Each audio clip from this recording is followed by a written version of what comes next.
Dear student, आज हम बात करने वाले हैं पाइथागोरस प्रमेय का विलोम के बारे में।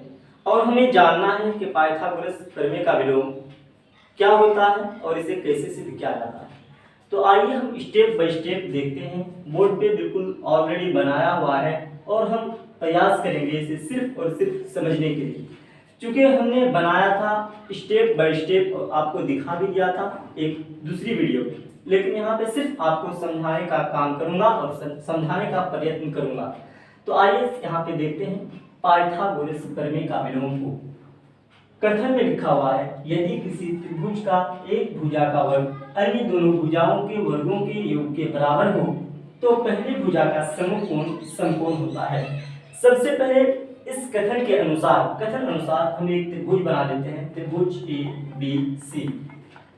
त्रिभुज ए बी सी बनाने के बाद हमें इस कथन से एक फॉर्मूला निकालना है, और वो फॉर्मूला क्या है थोड़ा देखते हैं।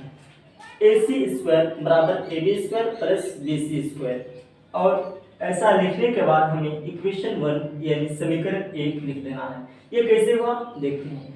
यदि किसी त्रिभुज का एक भुजा का वर्ग अन्य दोनों भुजाओं के वर्गों के बराबर हो, तो ऐसा लिखा गया कथन में। अब कथन के अनुसार एक त्रिभुज बना लिए ABC, जिसमें से एक भुजा AC को ले लिए और कथन अनुसार AC का स्क्वायर कर दिए बराबर AB square plus BC square. इसको इसलिए लिखे क्योंकि फिर यहाँ पे कहा गया है कि अन्य दोनों भुजाओं के वर्गों के योग के बराबर हो, तो यहाँ से लेके अन्य दोनों भुजाओं के वर्गों के योग के बराबर, इसीलिए अन्य दोनों भुजा के वर्गों के योग के बराबर लिख के इक्वेशन नंबर 1 दे दी।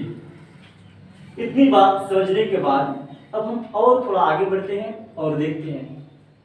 अब आगे बढ़ने पे हमें यहाँ पे मिलता है, तो पहली भुजा का समकोण समकोण होता है। मतलब इस टर्म को हमें सिद्ध करना है, इस टर्म को प्रूव करना है। प्रूव क्या करना है, तो पहली भुजा का समकोण, पहली भुजा इसमें से सबसे पहली भुजा क्या है, AC है। यहाँ पे देखेंगे AC, ये एक भुजा है। इसका समकोण मतलब इसके सामने वाला कोण यानी कोण B क्या होता है, समकोण होता है। इसी चीज को हमें सिद्ध करना है।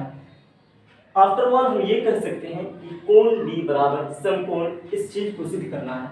इसीलिए यहाँ पे लिख दिया गया सिद्ध करना है कोण B बराबर 90 डिग्री 90 डिग्री यानी समकोण, इस चीज को सिद्ध करना है।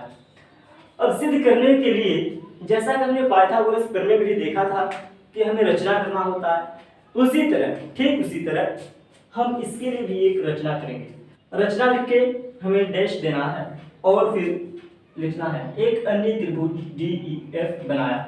यहाँ पे आप देख सकते हैं रचना में बनाया गया है DEF, एक त्रिभुज बना लिए। ये रचना का त्रिभुज है, ध्यान रहे कि ये रचना का त्रिभुज है, त्रिभुज DEF। जब ऐसा बना ले तो रचना में हमें वही लिखना है जितना कुछ हम यहाँ पे बनाया, जितना कुछ हमने यहाँ पे बनाया।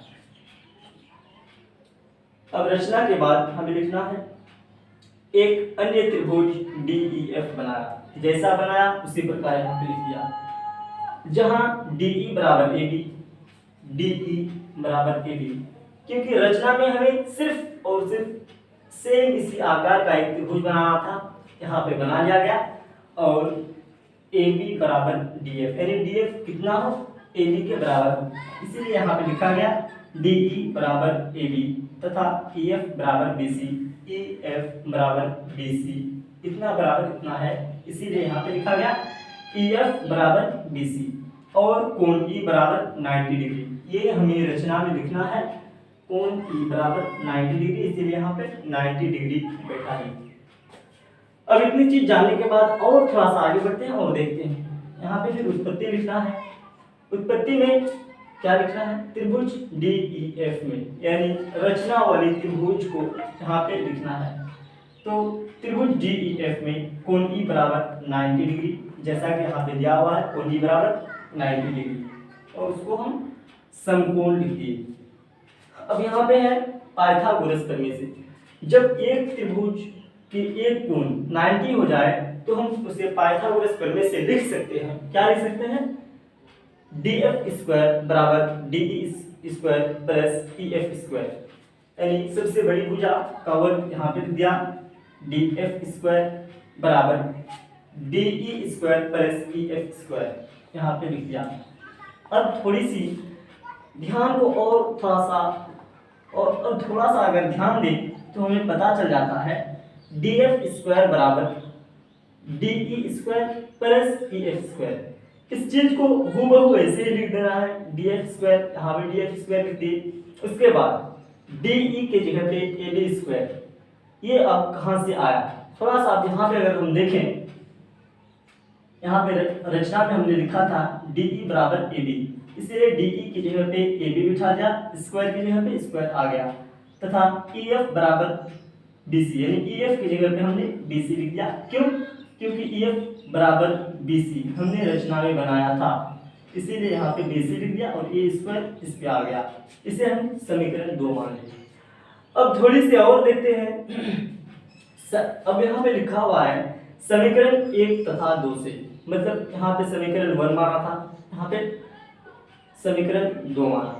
अब समीकरण 1 तथा 2 से अगर हम थोड़ा सा ध्यान दें तो समीकरण का दाहिना साइड यानी ये वाला साइड, यहाँ पे जो है ac स्क्वायर बराबर ab square plus bc square, और इस समीकरण का भी दाहिना साइड df स्क्वायर बराबर ab square plus bc square. तो दाहिना साइड, ये साइड और ये साइड यानी राइट साइड बिल्कुल बराबर है, इसीलिए हम लिख सकते हैं समीकरण 1 तथा 2 से ac स्क्वायर बराबर df स्क्वायर। क्यों लिख सकते हैं? क्योंकि जब किसी भी समीकरण का, किसी दो समीकरण का एक साइड बराबर हो तो दूसरे साइड बराबर बिल्कुल ही होता है, इसीलिए हमें लिखना है समीकरण 1 तथा 2 से ac स्क्वायर बराबर df स्क्वायर, ac स्क्वायर बराबर df स्क्वायर हमने यहाँ पे लिख दिया। अब दोनों में से स्क्वायर को अगर हटा दें तो हटाया जा सकता है, इसीलिए हमने यहाँ पे ac स्क्वायर बराबर df स्क्वायर लिख दिया। अब अगर हम थोड़ा सा और दिमाग लगाएं तो हमें पता चल जाता है कि AC बराबर DF, मतलब AC बराबर DF, AC बराबर DF। अब तीनों भुजा आपस में बराबर हो गया। कैसे बराबर हो गया? हमने रचना में देखा था DE बराबर AB, मतलब DE बराबर AB तथा EF बराबर BC, EF बराबर BC। एक भुजा इस भुजा के बराबर हो गया, दूसरा भुजा इस भुजे के बराबर हो गया, तथा फिर यहाँ पे निकल के आ गया AC बराबर DF, यानी तीसरा भुजा भी AC के बराबर हो गया। मतलब दोनों त्रिभुज का हर एक भुजा आपस में बराबर है, आपस में इक्वल है, इसीलिए हम यहाँ पे लिख सकते हैं अतः त्रिभुज ABC सर्वांगसम त्रिभुज DEF। अब ये कैसे सर्वांगसम हुआ? तो S S S से S S S S से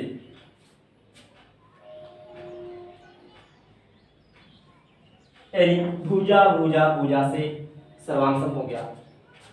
अब यहाँ पे अगर हम देखें, इसीलिए कोण E बराबर कोण B, जब एक त्रिभुज दूसरे के सर्वांगसम हो गया मतलब बिल्कुल एंगल भी बराबर, साइड्स भी बराबर, और मतलब जितनी भी चीज है उसकी इक्वल, हर चीज, एवरीथिंग इज इक्वल, हर चीज बराबर होता है, इसीलिए यहाँ पे हम लिख सकते हैं चूंकि कोण E बराबर कोण B बराबर 90 डिग्री, बिल्कुल सही बात है। कोण E हमने 90 माना था, जब ये त्रिभुज इस पे फिट बैठता है मतलब ये कोण भी 90 यकीनन होगा, ये त्रिभुज भी 90 डिग्री यकीनन होगा। अच्छा, जब 90 हो गया कोण E बराबर कोण B कोण E बराबर कोण B जब 90 डिग्री का हो गया तो हम लिख सकते हैं कोण B बराबर 90 डिग्री, क्योंकि ये कोण इसके बराबर और ये कोण इसके बराबर, ये दोनों कोण आपस में बराबर है, मतलब जब एक 90 का तो दूसरे भी 90 का होगा, अतः ये समकोण त्रिभुज है। हमें सिद्ध भी करना था कि कोण B बराबर 90 डिग्री यानी समकोण। सिद्ध क्या करना था? कोण B बराबर 90 डिग्री। सो गाइस यहाँ पे देख रहे हैं कोण भी बराबर 90 डिग्री यहाँ पे निकल आया है, इसीलिए हम इसे प्रूफ लिख सकते हैं।